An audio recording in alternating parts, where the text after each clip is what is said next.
Hello. अस्सलाम वालेकुम मामू, मैं राहा बात कर रही हूँ। राहा, कैसी हो बेटा? ठीक हो? मैं ठीक हूँ, आप कैसे हैं? कहाँ हैं आप? हम बस अभी सैफ हाउस के अंदर आए हैं।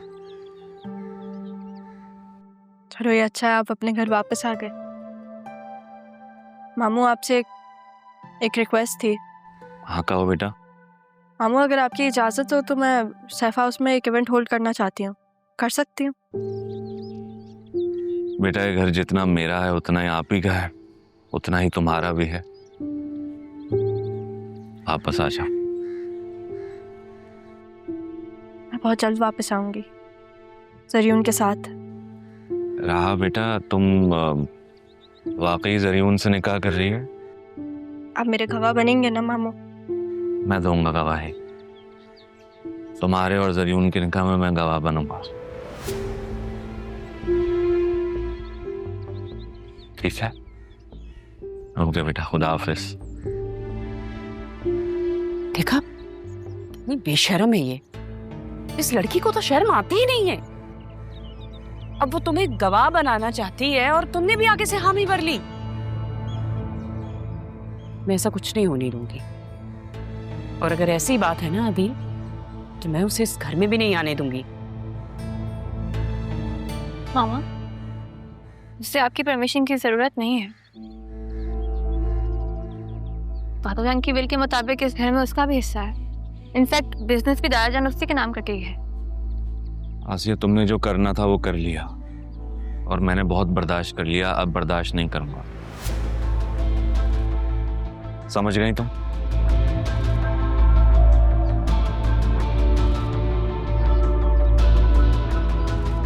अरमान, बहुत शुक्रिया आपका, आपने जो कुछ भी हमारे लिए किया। आप अंदर आइए, चाय पी के जाइए। नहीं, इट्स ओके, मैं चलता हूँ, मुझे एक काम है। प्लीज साहब। ठीक है बेटा।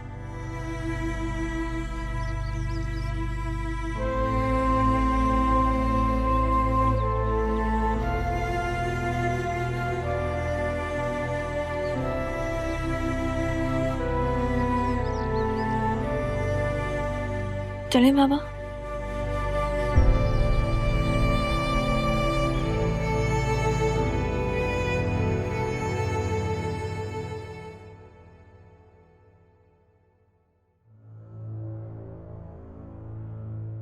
बेटा मैं तुमसे कुछ कहना चाहता था, लेकिन समझ नहीं आता कैसे कहूं।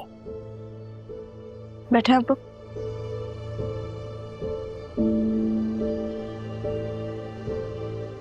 क्या हुआ? खैरियत? तुम्हारा ये ज़रियून से शादी करने का फैसला गलत फैसला है रहा। अरमान ने आपको बताया होगा। अब तो फैसला हो गया ना, अब चाहे कोई भी कुछ भी कहे। और ये फैसला अपने बाप को बताना जरूरी नहीं समझा? मैं जानता हूं बेटा, तुम्हारी जिंदगी में मेरी कोई खास अहमियत नहीं है, लेकिन इतना जरूर कहूंगा कि ज़रियून तुम्हारे काबिल नहीं है। सैफ साहब के बिजनेस को तो नुकसान पहुंचा है, लेकिन बेटा वो तुम्हें सिर्फ, मेरा मतलब है वो तुम्हें एक आसान टारगेट समझता है। अबू मैं यही तो चाहती हूँ कि वो मुझे एक आसान टारगेट समझे। मगर बेटा वो अच्छा लड़का नहीं है। मुझे पता है वो आपको नहीं पसंद, मैं जानती हूँ, लेकिन अब तो फैसला हो गया ना। चले मैं चलती हूँ। और आज तो ऑफ था।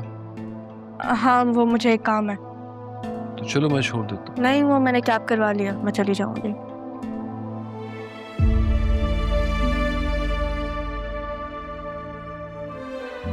अब्बू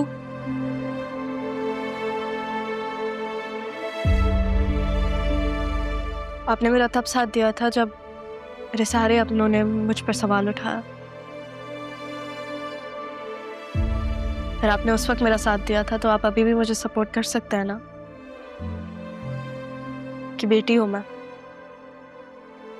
कुछ ऐसा नहीं करूंगी जिसकी वजह से आपको परेशानी है। भरोसा है ना आपको अपनी बेटी पे? मैं आती हूँ।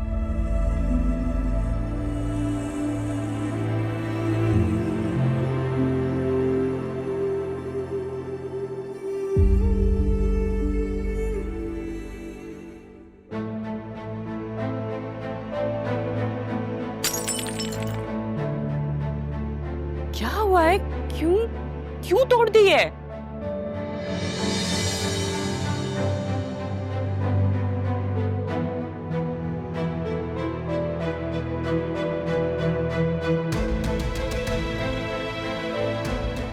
देखो बेटा, खुद को हल्कान मत करो। उस राहा को भी तो देखो, तुम्हारी जिंदगी में कांटे बिछाकर कैसे ज़रियून के साथ घूमती फिरती है।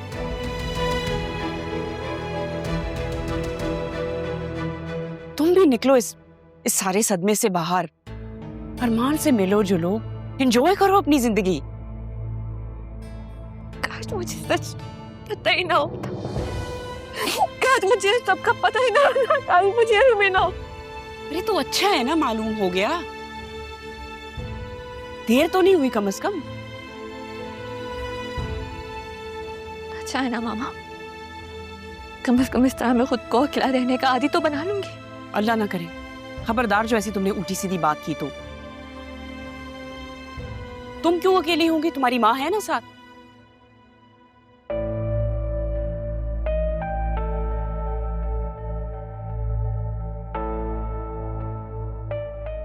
लगता है मुझे ही कुछ करना पड़ेगा।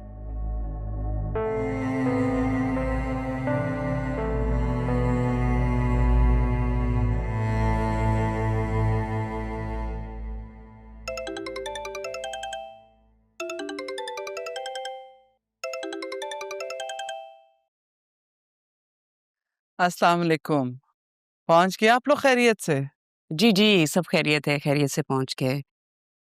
वो ज़ैनब भी खालदा को सारा भेज देती हैं, घर बनता तो थोड़ा सफाई हो जाती घर की। हाँ हाँ जरूर, क्यों नहीं। और ये तो अच्छा हो जाएगा ना, खालदा को तो सारे घर के कामों का पता भी है, वो अच्छे से काम कर देगी। अच्छा आप मुझे बताएं, अदील भाई तो ठीक है ना? जी जी, अदील तो बिल्कुल ठीक है, बल्कि बहुत खुश थे। बस मेरी बतूल घर आके ना बहुत परेशान है, रो रही थी बहुत, अभी भी बहुत रो रही है।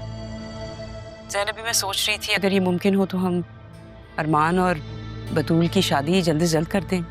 क्या ये मुमकिन है? जी ये तो आपने मेरे दिल की बात कर दी।